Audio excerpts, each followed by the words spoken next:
கச்சா எண்ணெய் கப்பல் சீனாவுக்கு திருப்பிவிடப்பட்டதாக வந்த செய்தி தவறானது என பெட்ரோலியம் மற்றும் இயற்கை எரிவாயுத்துறை அமைச்சகம் தெரிவித்துள்ளது.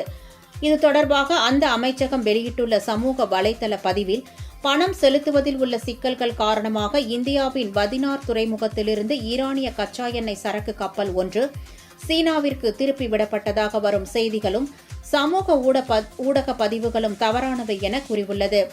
மத்திய கிழக்கு நாடுகளில் விநியோகத்தில் ஏற்பட்டுள்ள தடைகளுக்கு மத்தியிலும் இந்திய சுத்திகரிப்பு ஆலைகள் ஈரான் உட்பட தங்களுக்கு தேவையான கச்சா எண்ணெயை பெற்றுள்ளதாக தெரிவித்துள்ளது. ஈரானிய கச்சா எண்ணெய் இறக்குமதிக்கு பணம் செலுத்துவதில் எந்த தடையும் இல்லை என்றும், வரும் மாதங்களுக்கு இந்தியாவின் கச்சா எண்ணெய் தேவைகள் முழுமையாக பூர்த்தி செய்யப்பட்டுள்ளதாக கூறியுள்ளது.